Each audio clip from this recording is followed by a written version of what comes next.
Hey up guys! So today's film that I'm reviewing is the directorial debut of Josie Rourke, and that is the period political drama Mary Queen of Scots. Starring Saoirse Ronan as Mary and Margot Robbie as Queen Elizabeth I, Mary Queen of Scots is set in 1561 and looks at how these two queens of Scotland and England grappled with power, marriage, children, and ruling the kingdoms. It is historical, but it has been somewhat tempered and manufactured with, so historians might find it very inaccurate. But if you're someone that loves a period piece or the work of Saoirse Ronan or Margot Robbie, then you'll probably find yourself fairly pleased with this film. I had a bit of a strange reaction to Mary Queen of Scots.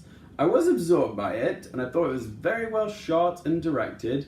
The acting is good all around. I really liked the score by Max Richter. That was both beautiful and majestic. The costume designs by Alexandra Byrne, they were ravishing, and the hair and makeup department have done a very good job here as well. And it's also very well lit. I thought the cinematography by John Matheson was excellent. And yet, despite all of its good qualities, I didn't leave this film feeling fully satisfied. I can't think of too many glaring negatives when it comes to critiquing this film, because so many parts of it are quite impressive.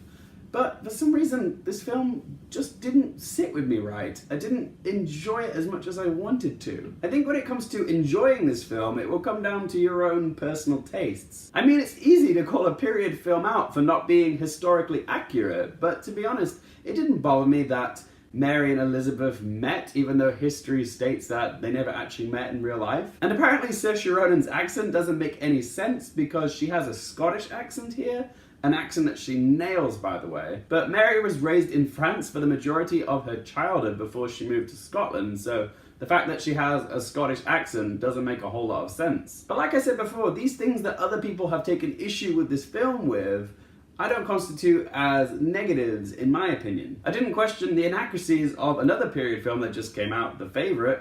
I just went along with it. Unless you're making a documentary, it's a filmmaker's job to interpret history, not to chronicle it. So you can be more forgiving of certain choices. But everybody draws the line in the sand somewhere.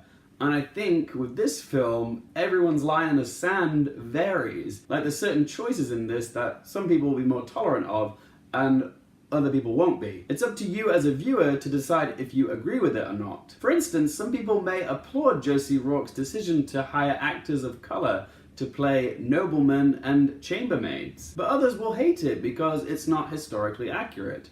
Even though it's wonderful to see diverse representation on the screen, is it justified in a period film? Elizabeth I wouldn't have had an Asian chambermaid, nor would Mary have a black man on her council. Even though this film is set in the 16th century, there is a resonance to modern day issues in its themes. Mary is a woman in a position of power, and all the men in her council are distrustful, manipulative, or trying to usurp her. They try to silence her voice and brandish her as a whore. There really is a #MeToo undertow here. There's even a gay character in this film called David, who is a close friend and chamber servant of Mary's.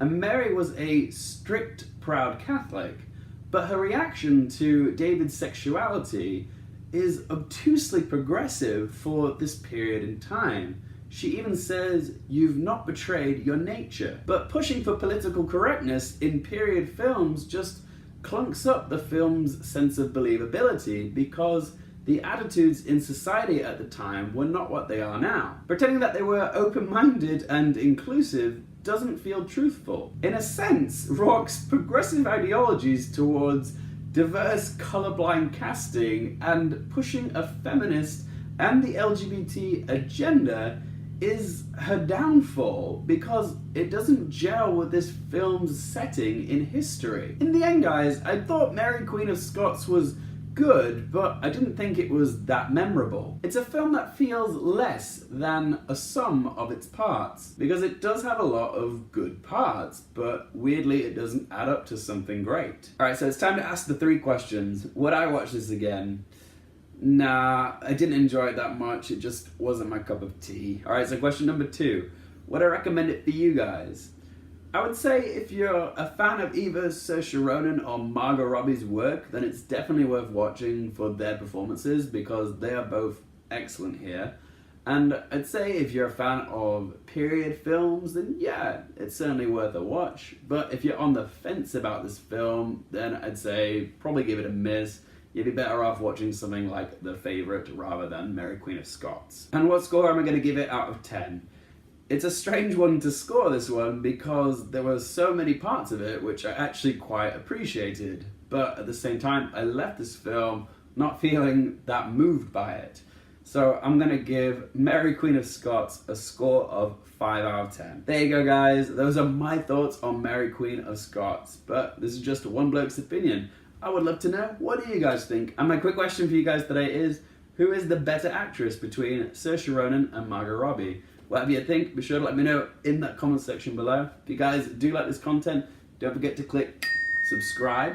And if you want to follow us on Twitter or Instagram, all the info is in that description below. Thank you so much for watching, guys. For more things related to movies, TV, and popcorn culture, I'm Luke Hearfield, and I'll see you next time.